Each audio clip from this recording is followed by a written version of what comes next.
नमस्कार साथियों। सोयाबीन की फसल में कीट नियंत्रण एक महत्वपूर्ण विषय है, क्योंकि अकेला जो कीट है वो हमारी फसल में बहुत हद तक नुकसान करने में कारगर होता है और कई प्रकार के कीड़े सोयाबीन में आक्रमण करते रहे हैं। उसमें कुछ इल्लियाँ है, कुछ दूसरे जो चक्रभृंग जैसे अन्य कीड़े भी होते हैं। और इस दिशा में हमारे संस्थान में क्या कार्य हो रहा है, इसी विषय पर हम आज सोया संवाद में चर्चा करेंगे। और हमारे साथ में उपस्थित है डॉक्टर लोकेश मीणा जी। सर, आपका स्वागत है। लोकेश मीणा जी, हम आपसे जानना चाहेंगे कि आप यहाँ पे संस्थान में जो कीट नियंत्रण के बारे में विभिन्न परियोजना क्रियान्वित करते हैं, तो जो कीट नियंत्रण के बारे में अभी जो कौन कौन से कीड़े हमारी प्राथमिकता है और उसके बारे में क्या काम किया जा रहा है, उसके बारे में हमारे दर्शकों को बताएंगे। अच्छा, धन्यवाद सर। इस संस्थान में भारतीय सोयाबीन संस्थान में कीट नियंत्रण के लिए कीट संभाग में मतलब 3 से 4 तरह की परियोजनाएं चल रही हैं। एक तो जैसे कीड़ों के प्रति, जैसे कीड़ों का ज़्यादा आक्रमण हो रहा है, कीड़ों के प्रति प्रतिरोधी किस्म तैयार करना, मतलब रेजिस्टेंस वैरायटी का निर्माण करना है। रेजिस्टेंट वैरायटी जो प्रतिरोधी वैरायटी है उसका निर्माण करना। वो ये वैरायटी स्पोडोप्टेरा ल्यूटुरा जो तंबाकू की इल्ली होती है, इसको काली इल्ली भी बोलते हैं काली इल्ली जनरल भाषा में, उसके लिए कर रहे हैं। उसके लिए डिफरेंट जो अलग अलग तरह के जो जीनोटाइप्स होते हैं सोयाबीन के, उसमें खिलाते हैं उसको और फिर देखते हैं कि किस मतलब उन पत्तियों को लाके उन इल्लियों को खिलाते हैं। इल्लियों को खिलाते हैं और उसके खिलाने के लिए कैसा ये बॉक्स रहता है जी। इसमें इसको बोलते हैं एंटीजिनोसिस, इंग्लिश में बोलते हैं। हाँ जी। और इसको हिंदी में बोलते हैं भौतिक कारक। मतलब जैसे सोयाबीन की वैरायटी जो डिफरेंट अलग अलग तरह की सोयाबीन की जो वैरायटी है, उसका कौन सा भौतिक कारक, मतलब उसका कौन सी स्ट्रक्चर, जैसे कि उसके रोए हो गए, पत्ती चिकनी हो गई या ज़्यादा गहरी हरी हो गई, ये उसका भौतिक कारक है। तो इसमें अपन 10 लार्वा यहाँ छोड़ देते हैं बीच में और 11 या 12 तरह की जो जीनोटाइप्स यहाँ लगा देते हैं, जिसमें एक ससेप्टिबल जो चेक होता है वो यहाँ लगाते हैं और उसका कंपैरिजन करते हैं इसमें। तो जिसमें जो भी जीनोटाइप मतलब सबसे कम आता है, सबसे कम खाता है, वो प्रतिरोधी किस्म हो जाती है उसकी। अच्छा, मतलब ये आप इस प्रकार से जो कीड़ों को इवेलुएट करते कि कौन सा जो कीड़ा है और जो जिसको आपके परियोजना के उद्देश्य के हिसाब से आप इसको यहाँ पे प्रतिरोधी है या नहीं है, इसके बारे में आप जानकारी हासिल करते हैं। इसके बाद जो भी जीनोटाइप प्रतिरोधी आता है सबसे ज़्यादा जी, वो जो ब्रीडिंग सेक्शन में जो ब्रीडर है हमारे जो कीट विज्ञान में मतलब कोलैबोरेटिव रिसर्च दोनों सब्जेक्ट में आप काम करते हैं, तो वो जो वेराइटी उससे क्रॉस करते हैं। क्रॉस करने के बाद उन्होंने कुछ क्रॉसेस बनाए हैं और उसके बाद अब कीट प्रतिरोधी किस्म बाद में 5 से 6 साल के बाद वो किसानों तक उपलब्ध हो जाएगी। डॉक्टर मीणा साहब, मैं आपसे ये जानना चाहूँगा कि अभी फ़िलहाल जो हमारी सोयाबीन की फसल में कौन से कीड़े हैं जो आपकी प्राथमिकता है, जिसको कि नियंत्रण के लिए तुरंत हमें सोल्यूशन की आवश्यकता है? तो आपके प्रोजेक्ट में कौन कौन से कीड़ों को आप शामिल कर रहे हैं? इस प्रोजेक्ट में जैसे तंबाकू की इल्ली सबसे प्रमुख है और इसके अलावा सेमिलूपर्स भी जी, जो आदर्श वले बना करके चलती हैं, सेमिलूपर्स भी बोलते हैं।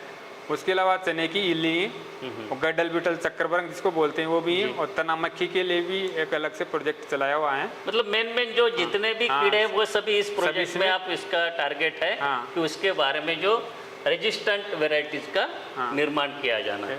इसके अलावा यहाँ पे मैं जो देख रहा हूँ कि कई बार किसानों की ये समस्या रहती है कि कोई फला दवाई है, किसान लोग बोलते कि सर ये दवाई असर नहीं करती है, तो दवाइयों में भी कीड़ों के प्रति रेजिस्टेंस निर्माण हो जाता है। तो इस दिशा में क्या हमारे संस्थान में कोई काम किया जा रहा है? जी हाँ सर जी। इस उद्देश्य से एक कॉन्टैक्ट रिसर्च जो अनुबंधित परियोजना आई हुई है, उसमें हम कोराजन जो क्लोरेंट्रेनिलिप्रोल जो वो कोराजन नाम से उपलब्ध है, उसके अगेंस्ट में देख रहे हैं कि वो जो इंसेक्टिसाइड और एक इमामेक्टिन बेंजोएट 2 केमिकल हमने लिए हैं।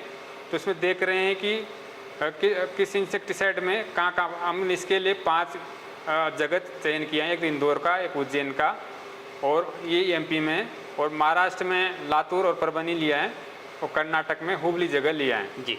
और वहाँ के अलग वहाँ की तंबाकू की इल्ली हम यहाँ कलेक्ट करके लाते हैं। मतलब उनकी रेसेस अलग अलग हो हाँ, सकती है इस रेसेस हिसाब से। हाँ जियोग्राफिकली भी थोड़ा हाँ, सा फर्क पड़ता है शायद। हाँ, हाँ इसका जियोग्राफिकली इसमें इंसेक्टिसाइड रेजिस्टेंस में बहुत फर्क पड़ता है जी क्योंकि कहीं के कीड़े कहीं ज़्यादा इंसेक्टिसाइड ज़्यादा यूज में आता है, बिल्कुल सही बात की आपने जी। किसी जगह पे इमामेक्टिन ज़्यादा यूज हो रहा है, किसी जगह कोराजिन क्लोरिनट्रेनिल ज़्यादा काम में आ रहा है, तो उसमें देख रहे हैं। इसके लिए हमने तंबाकू की इल्ली और सेमिलूपर्स इसमें देख रहे हैं कि किस में कितना रेजिस्टेंस आया हुआ है, तो इस दिशा में भी काम हो रहा है इस तो आप क्या ये इल्ली वहाँ से लाते हैं या मंगाते, और मंगाने के बाद में यहाँ पे क्या करते हैं उसको? जैसे तंबाकू की इल्ली जी। और सेमिलूपर्स दोनों अलग अलग तरह की इल्लियाँ लाते हैं। यहाँ ला के हम टेस्ट करते हैं कि डिफरेंट डोज, अलग अलग डोज पे। अच्छा। जैसे 150 ml दिया हुआ है अभी, तो इतना न लेकर के लेब में बहुत कम क्वांटिटी ppm पार्ट्स पर मिलियन बोलते हैं, उसमें बहुत टेस्ट ही करते कम हैं। मात्रा में।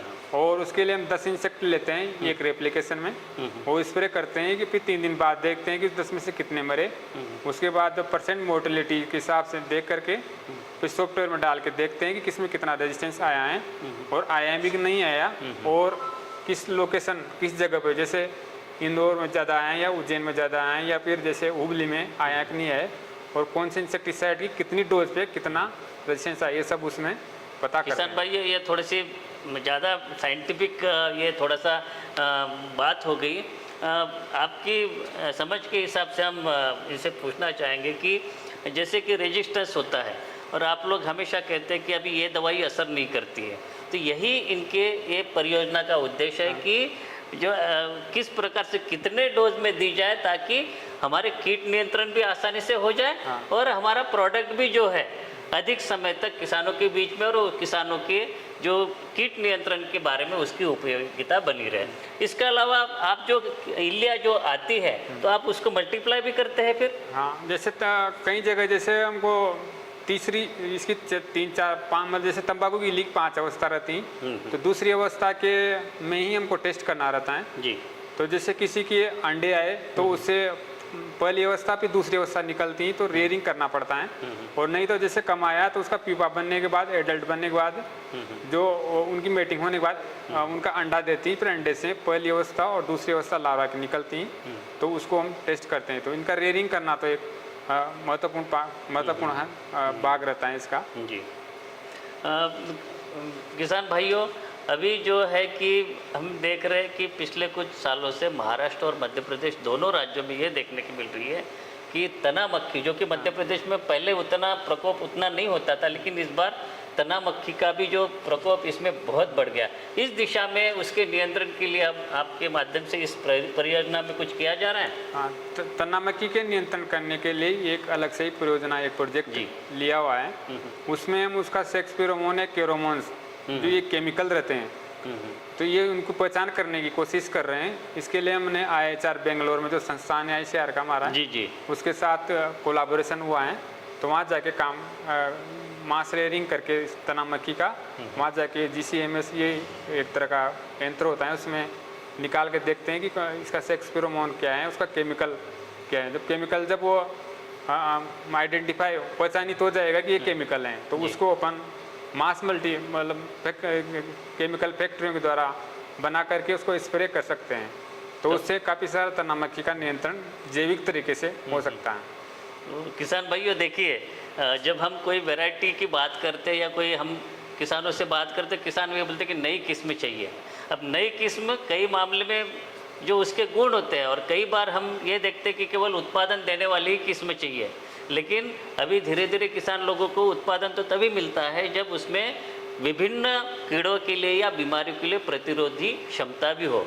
तो जब कोई किस्म निकलते हैं, नई किस्म निकलते हैं, भले वो अधिक उत्पादन देने वाले हो, उसमें भी ये गुण जो है कि जो प्रचलित कीड़े हैं उसमें प्रतिरोधी क्षमता भी हो, उसके लिए जो वैरायटी के लिए जो प्रजनक है और हमारे जो कीट विशेषज्ञ है वो साथ में मिलके काम करते हैं। और जब आपके पास वैरायटी आती है तभी हम बोलते हैं कि ये वैरायटी तना मक्खी के लिए प्रतिरोधी है या किसी चक्रभृंग के लिए प्रतिरोधी है। और उसके बाद में अगर प्रतिरोधक के साथ में कुछ किस्में जो सहनशील भी होती है और उसको नियंत्रण करने के लिए फिर दूसरी जो विधाएं है जैसे कि रसायनों का प्रयोग है या आईपीएम की तकनीकी है, तो ये सब चीज़ें इसमें जुड़ी हुई होती हैं।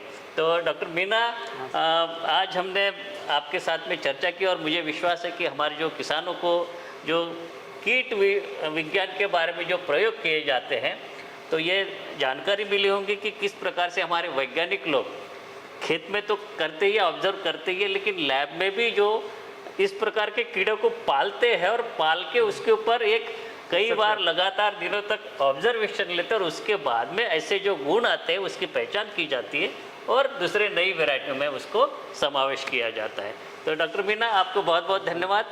तो किसान भाइयों, ऐसे ही किसी वैज्ञानिक के साथ में फिर से हम मिलेंगे और आपकी जो बातें हैं उसके बारे में उनसे चर्चा करेंगे। देखते रहिए सोया संवाद। नमस्कार। नमस्कार।